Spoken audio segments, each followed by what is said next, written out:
Na Rádio Super, Política em Análise, com Ricardo Corrêa. Lá em Brasília, na redação de O Tempo, Ricardo Corrêa, editor-chefe de O Tempo em Brasília. Ótima tarde para você, Ricardo.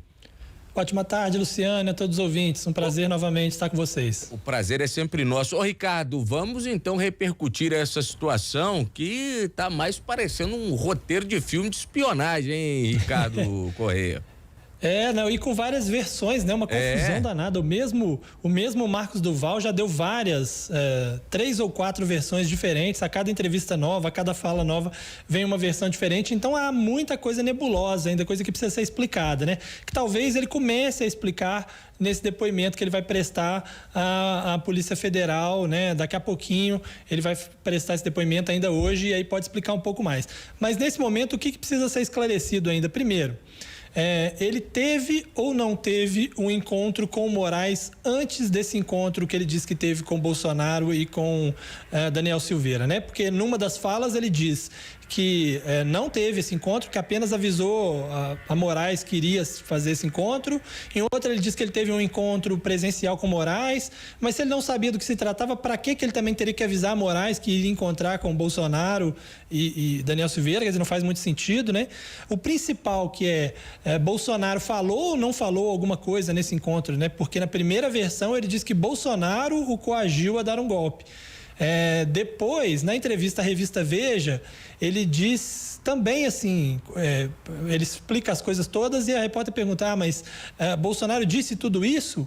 E ele disse. E depois, nessa entrevista que ele deu pela manhã a jornalistas, e depois também numa entrevista que ele deu à Globo News, ele diz que não, que na verdade foi Daniel Silveira que disse tudo e Bolsonaro apenas assistiu. Numa delas, ele disse que Bolsonaro assentiu com a cabeça, e na outra ele diz que Bolsonaro ficou calado, assim como ele também ficou calado. Quer dizer, isso faz muita diferença, embora se de fato tiver acontecido isso e Bolsonaro não tendo falado nada, poderia também estar praticando o crime de prevaricação, né? A dúvida também é onde foi essa reunião, porque inicialmente ele disse que era no Alvorada, depois ele disse que era na Granja do Torto, depois voltou a dizer que era no Alvorada. O Flávio Bolsonaro confirma que de fato houve uma reunião.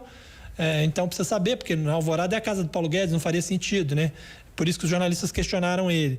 Outra é se ele denunciou ou não denunciou o caso ao Supremo Tribunal Federal, porque ele disse que denunciou, mas os relatos que vêm do Supremo foram de que ele não topou escrever formalmente, ou seja, se ele não formalizou, oficialmente ele não denunciou. E se ele tivesse denunciado, por que agora ele estaria havendo um pedido de depoimento dele, né? Se ele já tivesse denunciado, esse depoimento já tinha sido prestado, já estava lá atrás. Então essa é outra coisa que também está em jogo, né? Outra coisa é se ele vai renunciar ou não vai, né? Porque ele disse que ia renunciar, depois ele disse que não ia, que o Flávio Bolsonaro convenceu ele a não renunciar. Por que Flávio Bolsonaro ia convencê-lo a não renunciar, sendo que ele estava denunciando o pai de Flávio Bolsonaro? Uma série de coisas que não faz o mínimo sentido, né? E por fim, o fato de que ele disse que isso tudo aconteceu no ano passado, antes, portanto, dos episódios do dia 8, e ainda assim ele continua dizendo que os episódios do dia 8 seriam porque o governo federal agiu de forma leniente para deixar o fato acontecer. Se ele sabia que havia uma intenção de golpe, como ele estava dizendo lá atrás, por que ele continua dizendo que o governo federal agiu? E por que ele estava até ontem apoiando Rogério Marinho, que era o candidato de Bolsonaro? Ou seja, há mais perguntas do que respostas, como a gente pode ver, né? Sem dúvida. Agora, Ricardo, a gente e você fez aí uma análise de vários pontos, né, que precisam ser esclarecidos, mas a minha pergunta é o seguinte: qual que seria a intenção do Marcos Duval ao abrir uma história como essa para a imprensa e depois cheia de versões que agora vão ter que ser confrontadas e esclarecidas? Mas inicialmente dá para entender o que queria, o que pretendia o Marcos Duval? Não, se ele tivesse apenas dito aquilo lá naquela live, poderia ser dito apenas que, olha, naquele momento ali ele queria apenas se desvencilhar do bolsonarismo, porque, como ele disse, ele não gosta de ser chamado de bolsonarista. Mas como ele já tinha dado uma entrevista para a Veja, e ao que consta, ele procurou a Veja, e não a Veja procurou ele, né? E para mostrar ali os prints das conversas e tal, já era algo de antes, né? que foi um pouco mais pensado. Então, assim, na verdade é muito obscuro. Há quem pense de todas as formas, que ele quer de fato, que ele quis de fato se vingar do bolsonarismo, porque achou que o bolsonarismo tratou ele mal. Por outro lado, tem gente que acha que ele, na verdade, está criando uma armadilha para Alexandre de Moraes, ou que ele quer usar isso para ganhar uma evidência para depois fazer denúncias contra o atual governo. Quer dizer, há várias teses, né? Mas ninguém consegue explicar nesse primeiro momento exatamente o que está por trás disso. O fato é que Marcos Duval, ele é dado declarações estranhas às vezes e depois se arrepende, muda de ideia, né? Ele uma vez falou de que teriam dado oferecido orçamento secreto para ele votar no Pacheco. Isso, né?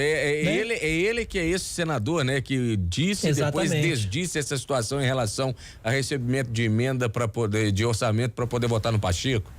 Isso, e depois disse que não era bem assim, que ele tinha sido mal interpretado. E nessa coletiva de hoje ele confessa um outro problema, porque nessa que a Luciene acompanhou, porque ele diz, porque eu talvez não renuncie, porque eu não quero que a suplente assuma, porque a suplente é uma pessoa aleatória, não é alguém que eu escolhi por ser aliado político, eu apenas pedi os documentos dela para usar ela como suplente, quer dizer, praticamente a confissão de que usava uma laranja como suplente. E ele fala isso na maior naturalidade, né?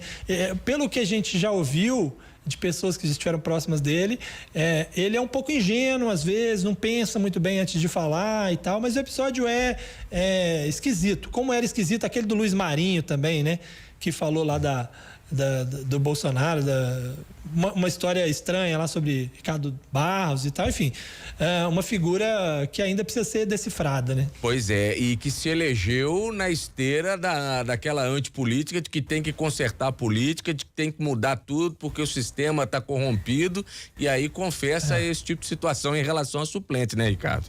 Exatamente. E assim, ele ele está sempre falando que ele faz parte de serviço de inteligência, que prestou serviço para a SWAT, para a NASA, para um monte de gente, mas não parece, né? Quando você vê tratando dessa forma, não parece alguém que trabalhe com serviço de inteligência, que normalmente age nos bastidores, né? Que não dá declarações fora do tom, enfim, tudo isso vai precisar ser esclarecido. O certo é o seguinte, é um caso que merece investigações e apurações, né? Por ser tão sério, mas num primeiro momento é preciso ter muita ressalva justamente por conta dessas contradições do discurso, né?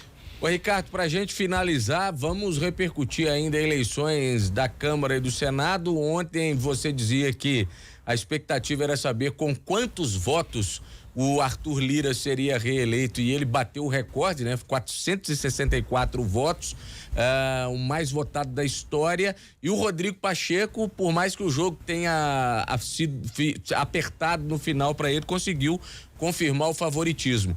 Isso sinaliza que o governo vai ter uma vida relativamente mais fácil no Congresso Nacional?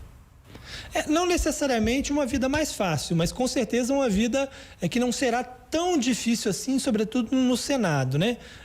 A votação ficou mais ou menos naquilo que a gente estava prevendo, né?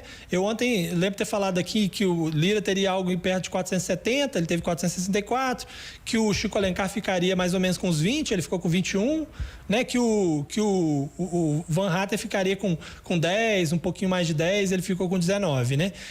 E no Senado também falávamos da possibilidade do Pacheco ficar com 50, e ele ficou com 49. Então ficou mais ou menos dentro do que estava previsto. No caso específico do Senado, mostrou que a articulação política, a troca de cargos ali no segundo escalão, as negociações de bastidores funcionou, né? É uma coisa comum historicamente na nossa democracia e pelo visto ela não estava dando tão certo, mas agora voltou a funcionar. Então, ajuda, claro, a Lula a ter uma tranquilidade, sobretudo no Senado. Mas é bom dizer que, primeiro, o Arthur Lira sai de uma eleição muito fortalecido na Câmara, ele teve o apoio do governo por falta de opção, então, com certeza, ele vai cobrar aí faturas mais altas mais adiante, nos projetos que precisam ser negociados mais adiante. E Rodrigo Pacheco, apesar de a proximidade com o governo, vai precisar fazer acenos a esse grupo que não é pequeno, né, de 32 parlamentares, e talvez por causa disso não possa fazer um alinhamento tão automático ao governo federal. Mas, de fato, poderia ser muito pior para o governo Lula e foi uma grande derrota, sobretudo essa do Senado, para o ex-presidente Jair Bolsonaro. Você falou que o governo ficou sem opção de candidatura para a Câmara e me lembro também de uma fala, né, mesmo que me parece de bastidores aí do presidente Lula, dizendo que não era para o PT repetir o erro que tinha cometido com o Eduardo Cunha, né, que levou a eleição do Eduardo Cunha lá e que depois culminou no impeachment da presidente Dilma, né? Exatamente. Lula é mais pragmático do que Dilma nesse sentido, né? E talvez, no caso específico de Dilma, tenha sido até por neste caso, né? Apesar dela ter cometido vários erros ao longo do seu mandato, neste caso específico pode até por uma qualidade dela de não aceitar aquele acordo com Eduardo Cunha, é que ela acabou construindo um problema político que levou ao seu impeachment. O que Lula não fez agora, né? Mas como a gente disse mais adiante, talvez ele tenha que ceder um pouco mais para o Centrão e talvez até por isso ele tenha ali uma gordurinha no governo, com cargos mais do PT, para poder mais à frente talvez distribuir esses cargos para o Centrão, para manter a sua governabilidade nesse presidencialismo de coalizão que existe no Brasil, né? Ricardo Correia, editor-chefe de O Tempo em Brasília, muitíssimo obrigado pela participação no Alerta dessa quinta-feira. Até amanhã, viu? Léo Mendes segue de folga, tá de folga hoje e amanhã, e ficarei por aqui e a gente se vê amanhã, Ricardo. Combinado, a gente se fala amanhã. Um abraço para você, Luciano, e para todos os ouvintes.